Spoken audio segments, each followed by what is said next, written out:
Welcome to Jesus Jazz and Dessert Wine. Our musical selection for today is God Bless the Child. Them that's got shall get, them that's not shall lose. So the Bible said, and it still is news. Mama may have, and Papa may have, but God bless the child that's got his own. That's got his own.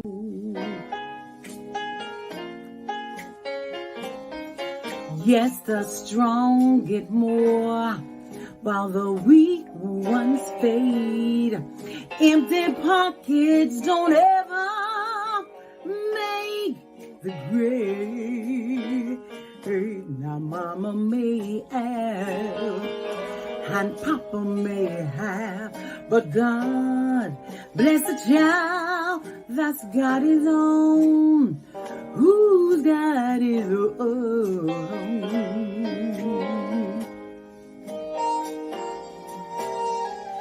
Money, you've got lots of friends crowding around your door. But when you're gone and the spending ends, they don't come no more.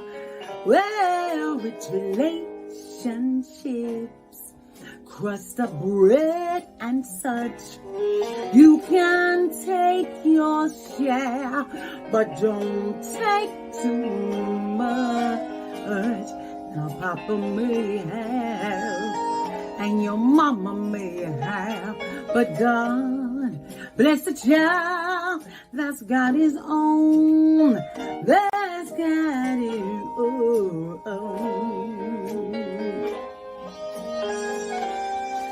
Well, money, you've got lots of friends, and they're crowding around your door. But when it's gone and the spending ends, they don't come around no more. Well, rich relations give crust of bread and serve. You can take your share, but don't take too much. 'Cause Mama may have, and Papa may have, but God bless the child that's got his own. That's got his own.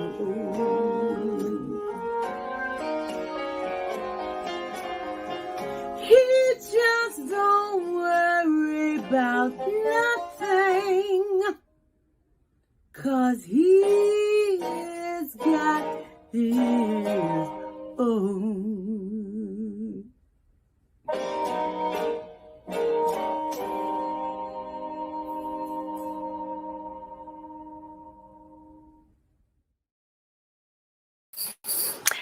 They don't worry about nothing because I'm at my mama's house. Hey, y'all. Woohoo! What's good, family? I am Alexis Roan, aka Alexis Grace, founder of Truth Meets Story LLC, expanding empathy one story at a time, and your host of Jesus Jazz Dessert Wine at Vespers. Jesus Jazz and Dessert Wine at Vespers is a faith and adult storytelling series. By faith, I mean we explore the mystery of how God shows up or is perceived absent in our lived realities. And we do this exploration through the vehicle of adult storytelling. And by adult storytelling, I mean stories that are told by adults, to adults, for people with a developed adult context. And for that reason, no apologies are ever issued for how we show up in the space. We assume everybody who's here can handle what it means to be here. 7-year-olds have a story time, and now so do adults. You're welcome. Okay, so listen, I am still in the satellite studio in Texas, aka my mama's house. And she has been hilarious. She has been more and more herself as she is healing and feeling better. She has even threatened to streak my live broadcast if I didn't act up. And I just said, hey, sis, just wear black panties. They make you look slimmer. Stop playing with me, Emma. I'm not going to have this foolishness with you. You can come in the middle of here and be naked if you want to. So y'all, if a naked 72-year-old woman comes through, just know that, look, I'm in her house. And, that's just kind of what you can do what you want in your house. And so, yeah, so just forgive her. I got to put that call out here just in case this actually does show up. And I'm going to be real mad if her panties are white because I told her that the black panties are slimmer. I've been having a really, really good week and I had a great day. I normally don't do any activities on the days of Jesus, Jazz, and Dessert Wine, but I read something and I've been reading the Looking for Lorraine biography, and the chapter that I'm in now talks about her loneliness, and it was something about the way her biographer captured it that made me close the book and cry, and I realized, like, yeah. People are watching me and I'm all over the world and I'm being fabulous or whatever, but they also see me doing this alone. And so something about that space, it just really made me feel it. And so I was like, okay, you know what? I'm not lonely to the point of like, please, just anybody, somebody, can we just like go hang out or whatever? That ain't it. Because I really am in good company by myself. But I got an invitation to have brunch with a sister friend, one of my best girlfriends from middle school, actually. And I recorded a Facebook video. She too was a playwright, and her 7th production, Some Things You Just Can't Fix, is going to be here in Houston at Matchbox, at the Match Theater in the Midtown section of Houston, the theater district, February 5th. So all my Houston peeps, like Texas peeps in general, mark your calendar. And the link is on my page. But anyway, so she treated me to brunch. And it felt really good to be with somebody that I could be myself with and she could be herself with. But there was something that she said that really it got me. She said, Lex, I be watching your videos and like they're so polished, you're so professional, like you're just so good with language. And she said, but some of them words, I don't know what you be saying. It's like, what is that word? And I'm like, what did I say? Like, she was like, I seriously, like, I want to, write some of those words down. And then she said, so I want you to like be on a live with me or on a video with me. And so I was like, sis, your videos are beautiful. My videos are beautiful. People respond to them because we're simply being ourselves. So you don't have to be like me. I don't have to be like you. My language is what it is. And I make room for everybody to show up as they are. And I'm grateful. And I choose to be with people who accept me for who I am. So we record this video. And it was hilarious because all we were doing was talking about our memories, talked a little bit about a conversation that we had over brunch. And she just felt so big, so, like, wow, like my friend. I'm sitting there like, you my fancy friend. She's like, no, you my fancy friend. And it was really beautiful. I say that to say that I cherish every moment that I get. I don't wait for us to have all the money that we want or to have sponsors be, big banging down our doors, trying to sponsor our content. I don't wait for that to decide that it's a good moment. It was a good moment because she and I laughed about all the letters we used to pass back and forth as we were changing classes in middle school. And I got a little tin pan over there with them letters. She was cracking up and was honored that I was able to save them and I travel with them. They mean that much to me. This has been an interesting week, but it's been a good week. Hear all the good things that have happened. Julius Jones, he was the brother that we've all been like across the world. Actually, we have been praying that there would be a stay of execution that in Oklahoma, that he would be granted a stay of execution, and he had hours left before they were going to execute him, and the governor stayed the execution. So Grateful. Um, President Biden's Build Back Better infrastructure plan was passed.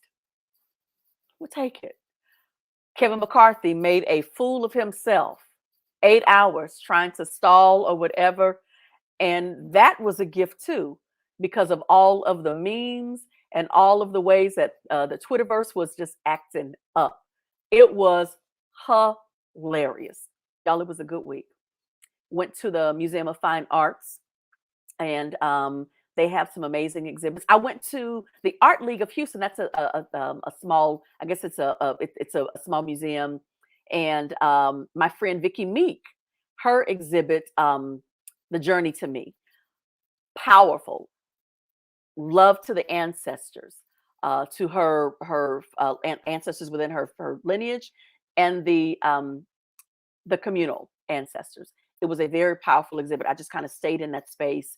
And it was because I started at her exhibit that I just really wanted to be around. I wanted to know like what else did the art has to, what other artists were preaching. And I found a lot of great preaching artists at the Contemporary Art Museum in Houston. They have this new exhibit out called Dirty South. And I thought it was going to be about like, we call certain music genre Dirty South. It was actually about like the dirt in the South and kind of what grows from that space. Powerful stuff, just really just some good stuff that was happening, good stuff that happened. My mama's birthday was Wednesday. We went out to dinner and she looked cute. She felt good. We had this crazy situation that happened beforehand and we're still laughing about all of that. Good stuff happened this week. Woke up on Friday morning, majestic sunrise.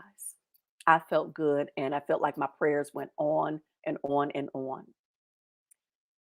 And then mid-morning, all of a sudden my spirit shifted. And I was like, wait, like something is going on. I didn't know what it was. Get back to the house. Mom is wrapping up a call that she was on. She's her church is doing the Angel Tree Project. She was talking with one of the families. And then when she ends the call, she says, well, y'all not about to start rioting in Wisconsin, are you? I was like, well, why would we riot? She said they found that boy not guilty on all accounts. And I was numb. And fortunately, it was time for midday prayers. And so I took a walk through my neighborhood and I began to pray aloud.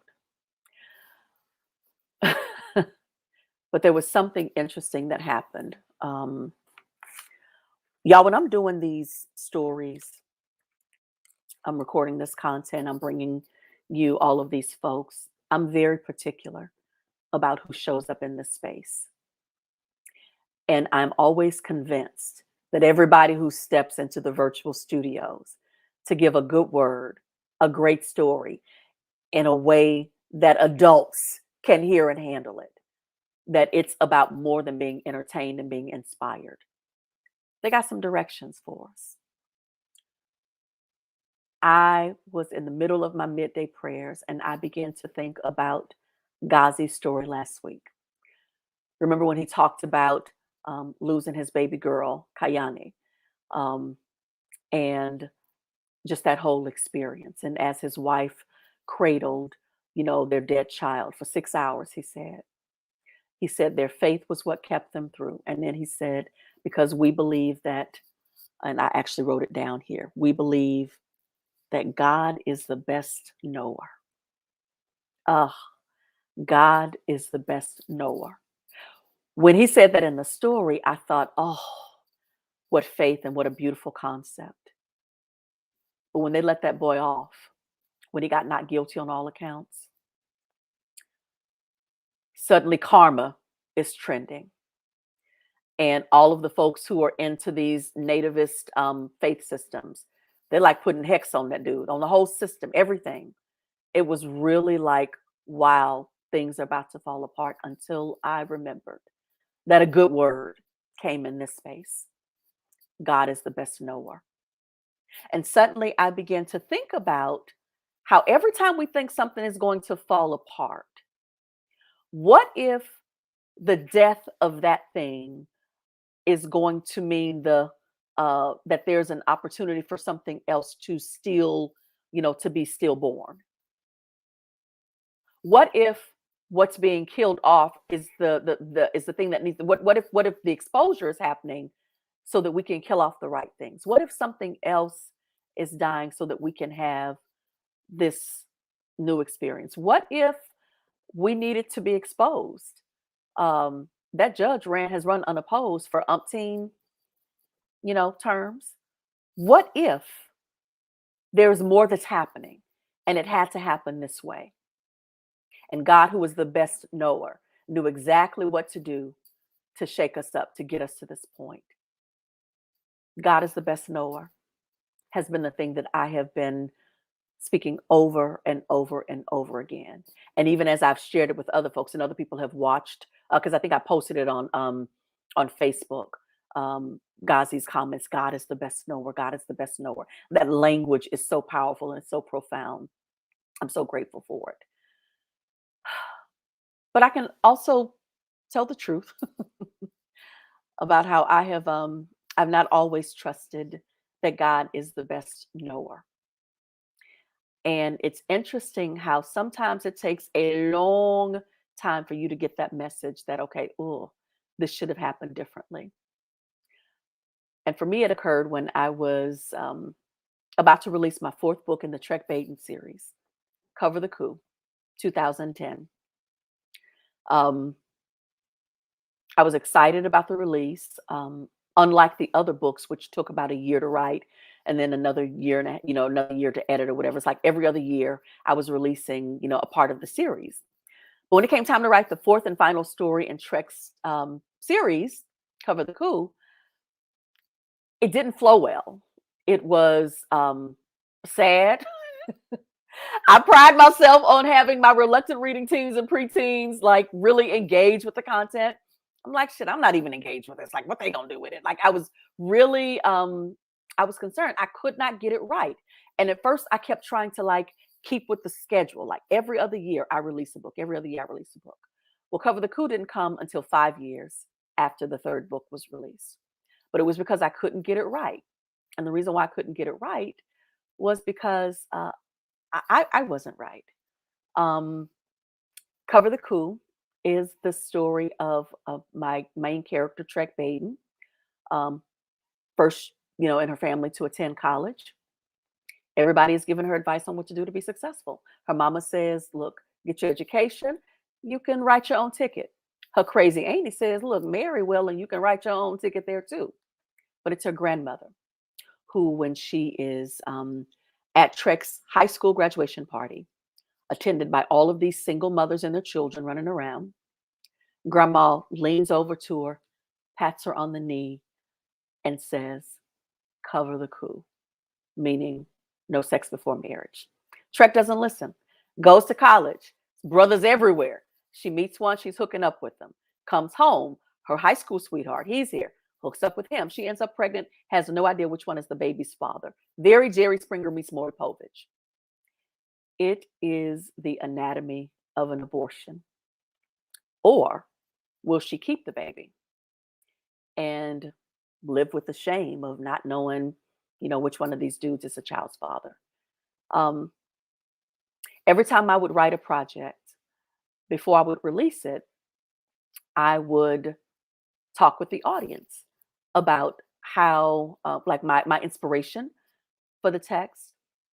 And so it was at my book release party. My mother is there. My grandmother is there. My hyper religious family members are there. Most of them preachers and preachers' wives and all their kids. Uh, People from my church in Houston, people from my church in college, a couple of my high school teachers were in the audience, a lot of my high school classmates, my friends from college. Like there was this large swath of people. My college boyfriend and his fiance at the time, she's now his wife, they were all in the audience. And I had to tell them about a choice I made as a freshman in college. What was my choice? I could not believe that God was the best knower. And so I chose to terminate my pregnancy and continue on with my college career and then graduate college and then get a great job, and everything was great, and I'm doing life, and I'm kicking it big girl style, and on and on. And I'm picking up love projects. I'm canceling love projects. Like I am really like the envy, the liberty that I was feeling. Folks was like, Lex, you doing it big girl style. You doing it big girl style. And then right as I was about to turn 40, my mother was about to turn 60. And because I'd had book release parties, I'd had a destination wedding, I'd had surprise birthday parties. Like I felt like I was all like I had been celebrated a lot. Whereas my mother, she didn't have, she got married at the courthouse, and, she, was busy taking care of her kids, and, and then when she was done with us, she's like, okay, look, I'm good. Like how I'm doing my life or whatever. But there was never ever really anything that was like there to celebrate her. So I decided, okay, that's it. For her 60th birthday party, I'm going to throw her this huge bash. Right. So I did interactive video, interactive DVD invitations. We rented out a venue. It used to be an old fashioned theater in downtown Houston. Had the event on a Friday night during happy hour. Invited all of her coworkers to come over and be a part of, Emma Mean's 60 is the new 40 birthday party. Like in the movie houses where they have the big posters where you put like, the coming attractions or whatever. I had pictures blown up poster size to fit in that space of all of her travels around the world in 60 years. It was called, I think the theme was like around the world in 60 years, I think was our theme.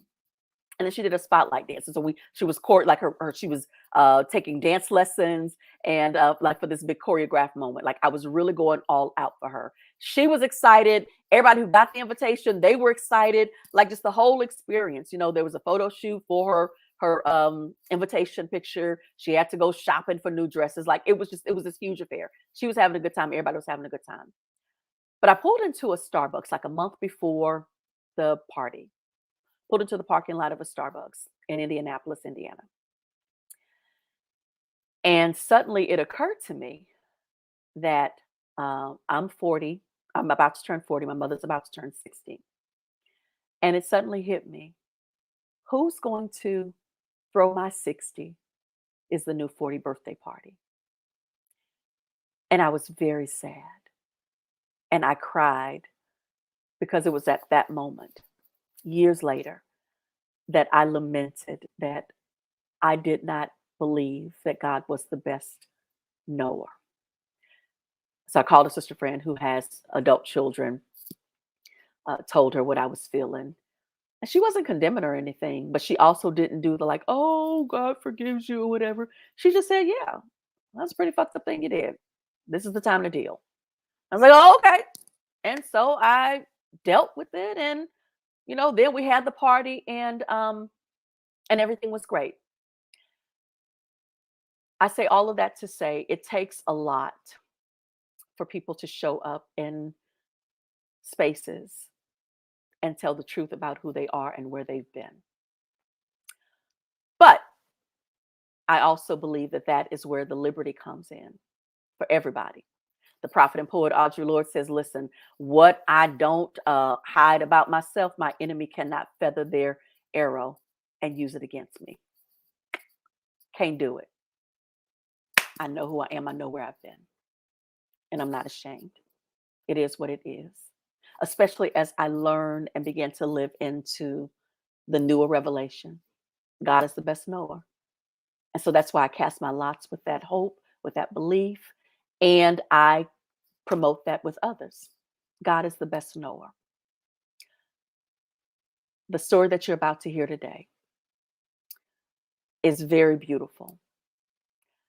And it is very, what does it look like when we have this lived reality and people, things, all of these other spaces that it snatches our voice?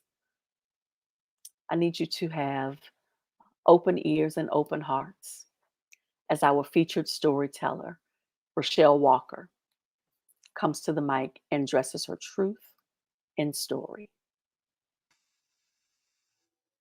Beaumont, Texas, French elementary, third grade, 8 years old. It's recess. All the boys are playing football. All the girls are doing what girls do. For whatever reason, Michael Carradine came up to me and kissed me on the cheek. And there was this indignation that just rose up in me. And I balled up my fist and I cocked my arm back and I bust him in his eye. Black eye is what he had for kissing me on the cheek. What would he tell the teacher when she asked? He told the teacher that the football, when they were playing football, the football hit him in the eye. So that was squashed. We would go on to be friends in junior high school, and we would even laugh about what happened. But I still question myself, why haven't I given every violator a black eye? I was raised by my Aunt Emma and my Uncle Leroy. It was a very stable home, organized. My aunt worked very hard. She worked at a hotel, in a cleaning up rooms. But even though we were growing up, she was raising us, excuse me, in the projects. She kept everything organized. She kept us organized. You came home from school, you took your clothes off, you hung them up, you put your play clothes on. Dinner was always at the same time. I just remember being a kid, playing all the time. You know, homework was understood. I was an excellent student.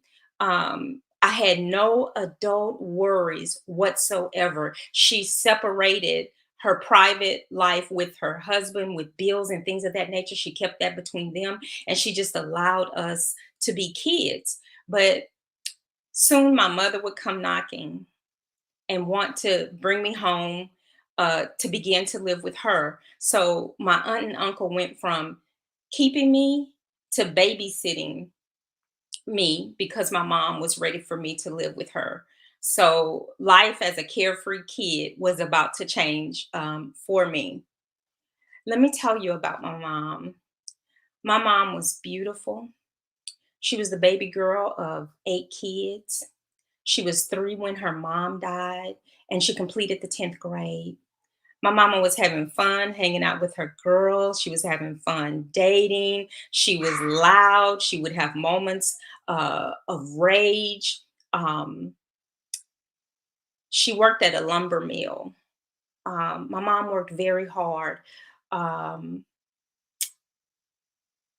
yeah, my mom worked very hard. But she didn't really make me a part of her life. For instance, my mom would shop for all my clothes, and she would bring, and when I would come home, she would have all of my clothes spread out, new clothes spread out on the bed. She never really took me shopping with her, but she always provided for me.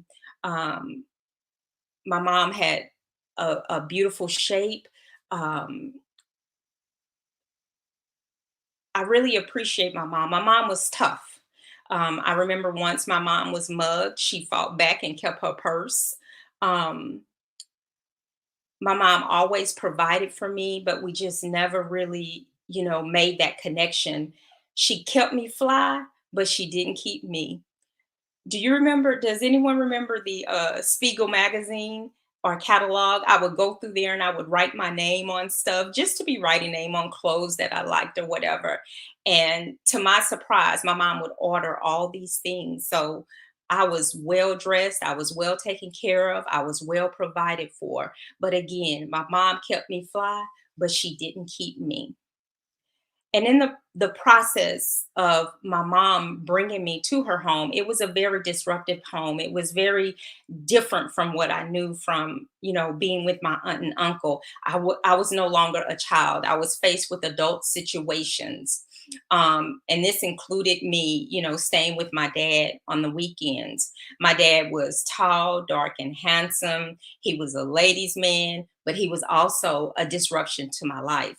And, one of the things that he would make me do is clean up. And I didn't have a problem cleaning up. I knew how to clean up, but I really didn't have to when I lived with my aunt and uncle because I had older cousins who cleaned up. And then when I moved in with my mom, I think she was just so accustomed to being by herself before I came along that she never really made me clean up, but I still did know how to clean up. So it wasn't that my dad made me clean up, it was how he made me clean up. He made me get down on the kitchen floor on my hands and knees to clean the kitchen floor with a rag instead of a mop.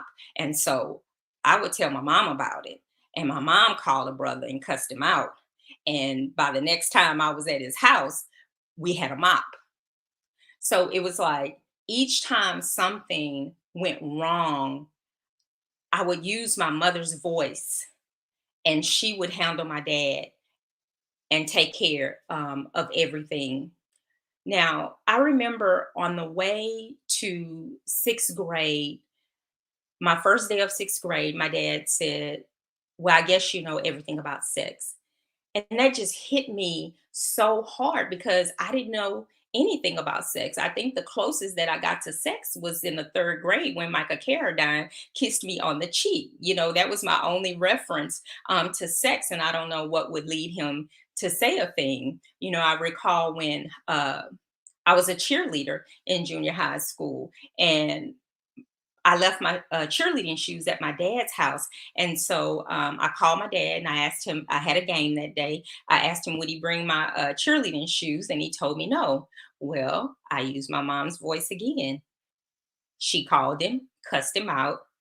And but this time when he brought my shoes, my cheerleading shoes, when my mom opened the door, he just threw the shoes in the house and walked off. So these were the types of experiences, I was having with my dad. My dad never whooped me. He just had these long, drawn out conversations with me. So there was a fear there, but it wasn't a fear of him, whipping me. Um, when I was in junior high, I worked in the office in the first period. And so a part of that would be me walking around picking up absentee slips. And I had a history teacher, we'll call him Mr. G. And he didn't have a first period. And I would just peek my head in the door and I'd say, "Good morning, Mr. G." And he would say, "Good morning." He was just a low key dude, low voice, nothing hyped about him or anything. He would just say, "Good morning." And then I would leave and, make my rounds. Well, one morning when I stopped in his class, um, he invited me in and he asked me for a kiss. Now, I never went in. I still stood at the door when he invited me in, but he asked me for a kiss. And everything in me just froze. I didn't say anything. I just slammed the door and I got out of there. And I would never stop at his class again. But I didn't say anything to him. I didn't say anything to the school. And I didn't say anything to my dad because I really didn't believe that my dad would believe me. And no, I didn't say anything to my mom either because as much as my mom kept me, clothed, hair laid, and all of that, she never showed an interest in my grades. She never showed much of an interest in me or what I was doing. I just felt like I didn't have anyone to turn to. And so my grade, of course, went down. I would end up with a D in the class, even though I was an excellent student. But I believe I probably had an F, and he was just giving me a D just to pass me because of what, maybe he said to me. So I wasn't doing well in the class, and my dad thought I was just acting up. He was blaming me for my grade slipping. So when it came to me studying, now he was, plugged into, my grades and my school activities and things of that nature. But he would make me read the chapter, and I would say, "When I'm finished, read it again. I'm finished. Read it again. I'm finished. Read the next chapter." So this is how life was, for me for the remainder of that semester. And so I was just nervous in his class. I couldn't concentrate in his class. Why would a grown man want to kiss a junior high, schooler. So that just really messed me, up for the rest of for the school year. But now my son is grown, is on his own, and on his own. Um, I've helped other people bring their visions to pass, and now it's time for me to bring my vision to pass. So I decided to go back to college. Um, During this time, it was a summer semester that I was signed up for. This summer semester, I would become personally acquainted with two words that we hear a lot of when we talk about the history of Black people, but maybe not all of us have really experienced, and that's trauma and oppression. I was a part of a English literature class, which I love English. I love to write. I consider myself a creative writer. Um, and I had a couple of other classes as well. I was really into returning to school and doing my own thing. But I had a professor with this English lit class, and all of her readings were all in the 19th century. They all had to do with the N word. Every story I was reading was in this, in that. The mammy words. It was just inundated with slavery and slavery terms, and just something in the inside of me. It just never set well at all. I just couldn't, you know, I felt my voice rising up, but I still felt this oppression because this woman get to put out whatever she wants to put out. And if I want to pass the class, then I'm going to have to partake and be a part of whatever she says that I have to, uh, partake of. Um, I just felt like there was nothing that I can do if I wanted to pass the class. So I tried my best. She was an excellent professor, by the way, but I tried my best to just go along with everything. But I couldn't. I couldn't. Something in me wouldn't allow me to move forward. It was just kind of like, where is that voice that I had in the third grade? I was needing it now. It's been lying dormant, all this time up until this point. So I went to the dean. I went to the professor first, and she would give me different pieces to read, but they were still laced with all of this 19th century slavery vocabulary. And so I went to my advisor. Her advice to me was just to go along with everything, and just complete the class.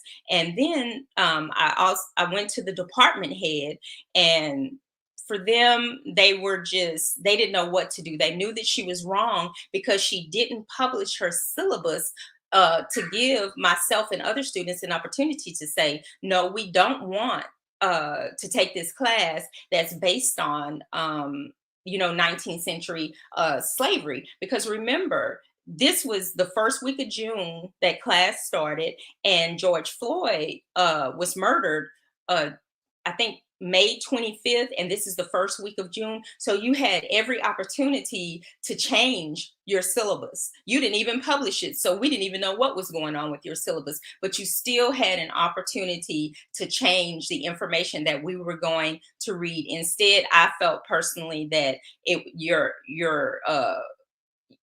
syllabus was divisive, and we're already divided in America. People are divisive. So I just felt like you added fuel to the fire instead of dousing the flame, out.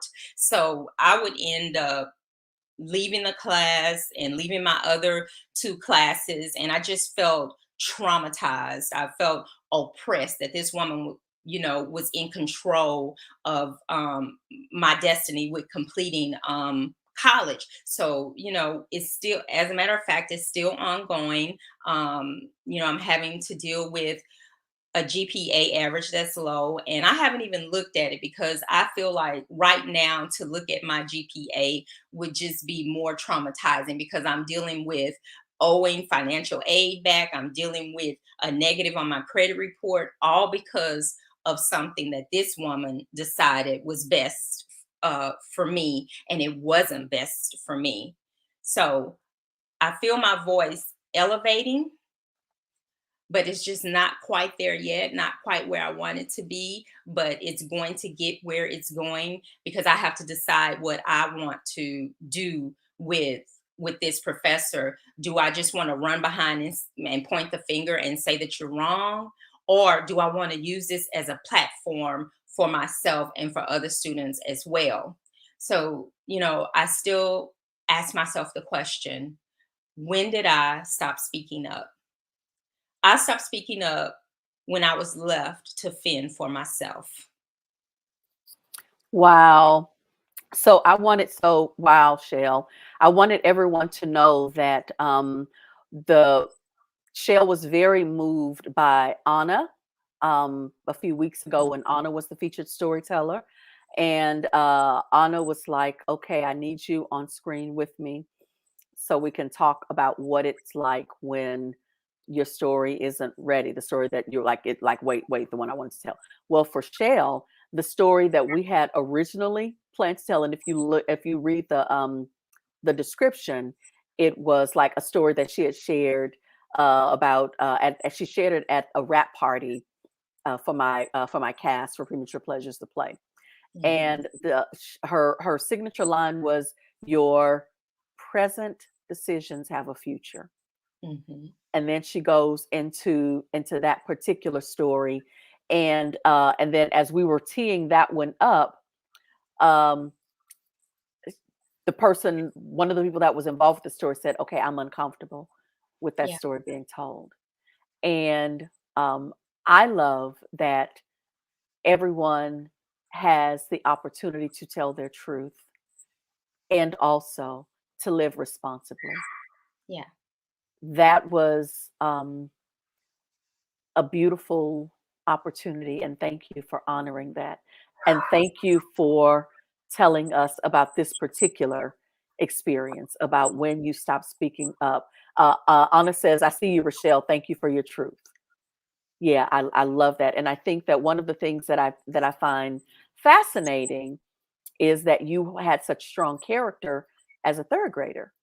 You gave that boy Yes. a black eye then, like, and it, and I'm willing to bet that you didn't hide afterwards. You like, what? Go tell the teacher.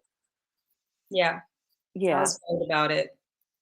yeah. And then even when you said that your dad wouldn't believe you, Yes. with the teacher, why do you think that's the case?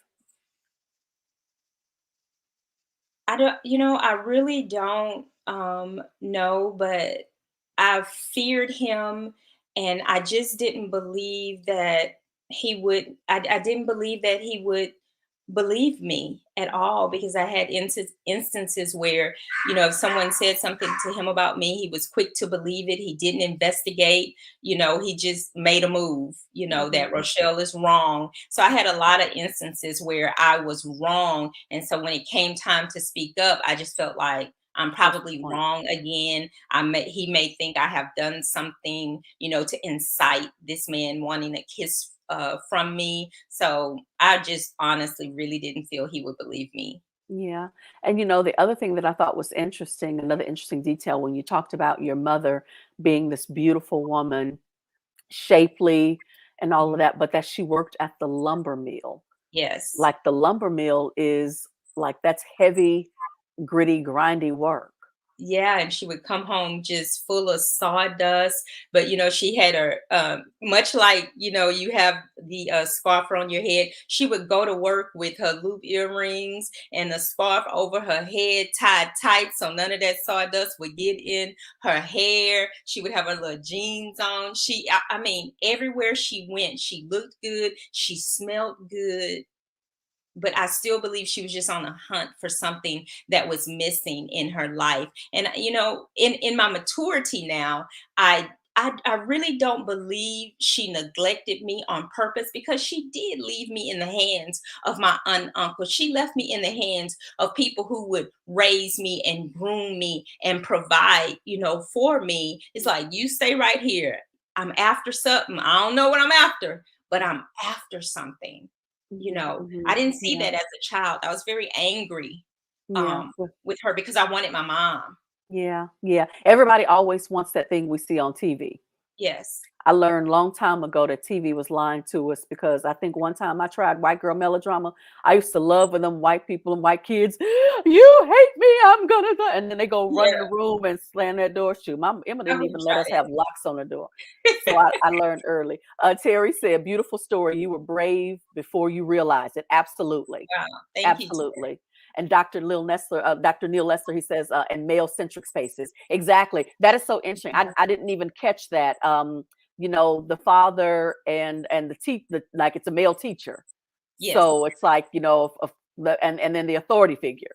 It's like Mhm. all of the ways that there was this woman writer, she coined the phrase uh oh god, it has to do with like the way that empathy, that's what it's empathy, HIMPATHY, Hmm. empathy. It's like we believe the men, we give them sort of the benefit of the doubt, like even if the teacher did quote try to kiss you, in your Yeah. father's mind it was because you were drawing him out, and this was just a man being a man. Empathy. I thought that was really interesting. Dr. Lester saying, "Thanks for asking questions of what you're being taught in classrooms." And you know what? And that I was going to say, Rochelle. When you talked about that, because there are several college professors who are actually on this, on the in the virtual pews, Mhm. Okay. and I appreciate being in spaces where students think about what's being said and professors are open to the fact that like there's someone who else might be seeing this differently, not so Yes. much challenge, but like, okay, wait, what about this, Hmm. and it doesn't, I mean, it sounds like she was kind of for it, but then you had said that somebody had sent you an email saying, okay, Rochelle, what do you want? Like they were just kind of Yes. sick of you in the situation. The dean of the English department sent me an email saying, Rochelle, what do you want? I have yet to respond to that email. I was floored. I was blown away because I'm like, I didn't even initiate this. I didn't start nothing. Um, you're asking me like I'm doing something wrong. So, but one of the things that my son taught me is that when this college thing, started happening, he said, Mom, the obstacle is the path. Mm, mm. And Wow. so I have this young man that's saying, I know it's wrong. And I was Mm. really trying to tell you about this stuff when I was in college and you wasn't really listening, Yeah, yeah, because I just yeah. wanted him, this black man, to be educated, to have opportunities, in life. Mhm. So that's how I'm looking at it now. This Okay, obstacle is my path. okay, okay. Anna says the question, when did I stop speaking up, will live rent free in my head for a long time. Thank you. Yeah, that was a powerful question. I agree, Anna. Dr. Lester saying the admin should provide options. And have you gone to the admin yet? Because for some reason I remember the ad, like it just felt like it was roadblock after roadblock after roadblock. Yeah, and it's still I've this stuff is going to the president of the college. So, like I said, we're still in the process of it. I still have a lot to say, to speak up on. I have to clean up my credit report. I got to get my GPA straight because the way that their voice put me out there is not a reflection of who I am. I was an honor student in honor classes in college. So I wasn't this just student who didn't care and I was just Mhm, there. mhm. I was doing really, really well and thriving before this incident happened. Mm. And Dr. Lamb says, yes, keep asking those questions. Many of us will support you. We're out there. Yeah, Thank Dr. Lamb. Yeah, she's also a professor. So like, yeah, so like you're on the right track. So Okay. that's great. Um, well, Rochelle has a series of opportunities that are coming up, and here is what I want to do. Um, I have posted her Cash App um, ID. And I know a lot of times we talk about giving, but not so much in terms of money. And even today, when we go through the Vespers part, the giving that we're going to talk about is not money related because it usually isn't. But I want to say that that doesn't mean that sometimes, a lot of times we don't need money. Like, I'm not bartering for my cell phone bill. I am bartering for the house, but I'm living in right now. Like Emma Means is letting me crash in my old bedroom, which has become the TV room. And what I have to do is, take her where she needs to go, like get her to appointments, and we barter, so sis is not like taking cash from me, but the rest of the world does not work that way. And I was thinking about that today, about how often we don't talk about cash. I wanted to just put Rochelle's Cash App info up there and say, if you are so inclined, please offer a blessing for her, and continue to show up, because she is building her platform. There's a lot of things that she's working through. And Shell, do you have a social media handle you want us to follow as well? I'm on Facebook, and it's RO Global Writer, one word. Global Writer. RO Global Writer. Okay, there we go. And there she is. Is that it? Yes. On Facebook. Okay. Okay. All right. Well, listen, Rochelle, I am just grateful that you are. I am. I'm grateful that you are amazing. I am jealous of that beautiful mane, that crown that's up there. Like, it's all the things. It's gorgeous. So thank you, and I pray that you feel liberated I do. by just this piece. I do. And thank you for practicing integrity, and thank you for just being loving with the person who said, you know what, I don't really feel good about you doing that. That's what love looks like. You say, okay. Yes. Yeah, yeah. So this was great. This was what Spirit wanted us to receive tonight, and so we graciously receive it. Yes. Yeah, yes. Thank you, sis. Okay, I'm gonna put you backstage. Okay. Thanks. Fam. Okay, how I love y'all, and how I love just being in this space. Before I let you go, there are 4 things that we do at Jesus Jazz and Dessert Wine. The first is we offer a public lament. And I talked with you earlier about what it feels like for all of this cray cray to be going on, and everybody's trying to get us in our feelings and our emotions, and trying to like spin the chaos as like the end of the world, and that sort of thing. And for people who don't have a good anchor, then all they do is just kind of continuously spiral. And that makes me feel very, very sad that the only message that seems to be profitable for the folks with the big mic is chaos and trouble and drama and fear. I lament that. Here's my prophetic hope. My prophetic hope is that those of you who have a good understanding of how the cycles of life, history, those who have a good handle on the fact that through many dangers, toils, and snares, we have already come. My prophetic hope is that you will speak up, and that you will give everyone the benefit of how you see the world. I told y'all this week, it's been for me, God is the best knower. God is the best knower. My prophetic hope is that you'll find that anchor, and that you won't allow the chaos, the fear to be the predominant voice. That when you enter into that space, you will speak up and you'll say, hey, but here's the other part of it, because there's always another side. The third thing that we do is we offer an energizing memory. And so, on behalf of Mom's birthday, here is a picture of Mom, Mike, and me.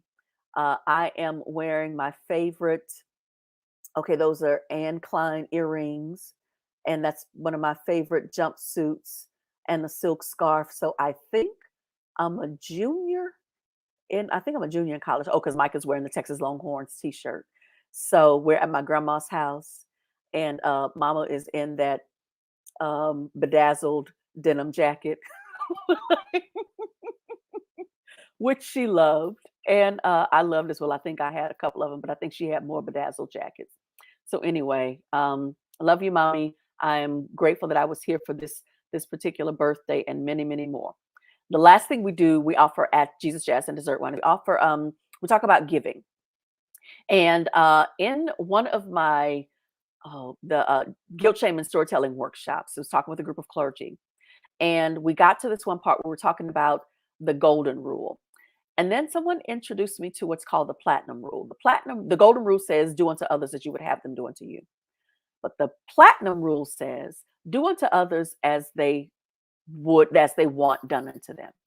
And it gives them agency, it gives them ownership. It doesn't, we don't get to decide that our standard for ourselves is the standard for everyone, but that we show up for people in a way that feels good and feels real and feel right for them. So I pray that this week, as you are giving advice, as you are giving resources, as you're giving contracts, as you are giving of yourself, that you would think about, what does the receiver want? How do they want to receive it? In addition to the golden rule, let's also let's amp the platinum rule. Do unto others as they would have you do unto them. Ask them what they want, and be a blessing. Do that. All right. Okay. So before I let you go, before we do the blessing and sending, let me go back to the comment section here. Oh, yeah, Dr. Lester saying your crown is on point. Very warm. Thank you. And mommy says, love you, Rochelle. Okay, mama, you and add me to it. Could you please put my public blessing and your love for me on the thing so people will know that you love me too? No, we love you, Rochelle. You know we do. Okay, so with that, next week. Next week. Oh my God, y'all have got to be here. Oh my goodness. Okay. So I'm telling y'all, my friends, my fam, the folks that I know, the stories that I am blessed with, this amazing person here, Michelle Ilazaga, has a very powerful story with a lot of really interesting twists and turns.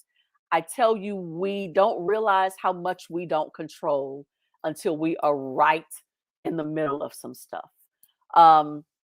I don't want to give anything away. Oh, but I need y'all to be here. This is going to be a beautiful, a wonderful, and a wild ride. And we will have a special guest that will appear with her at the end. So that's all I can say. So just be in place next week. Jesus, Jazz, and Dessert Wine for Michelle Ilazaga. All right. Okay. Looks like I have one more comment that came in. Oh, glad your mom is recovering. I was sure, Dr. Lester, that was my mama that was commenting. Okay. Oh, looks like she finally said, love you, Lex. Thank you. Hello. Was that hard? Okay. Do not talk. People can hear you back here. Like, okay, you're like, now I don't know if y'all heard her. Like, she was like, you're welcome. She is indeed recovering, Dr. Lester. Thank you so much. I love her dearly. She's good people. Okay. So with that, our blessing. To God be the glory. To the earth be peace. And to you be the courage to recognize that God is the best knower. We see us through a glass dimly lit, which basically means that we just don't see everything. That's facts.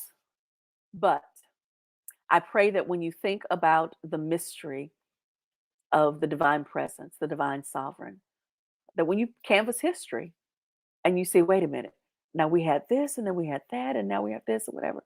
There's always more that's happening. God is the best knower. May you cast your lots with that reality, with that belief, with that truth.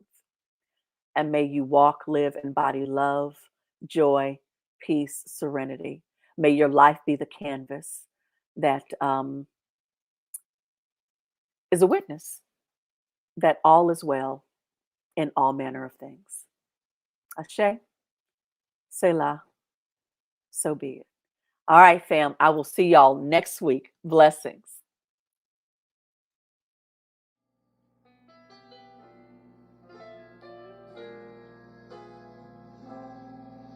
My funny Valentine,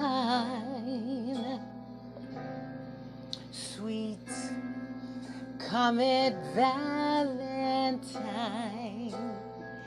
you make me smile with my heart.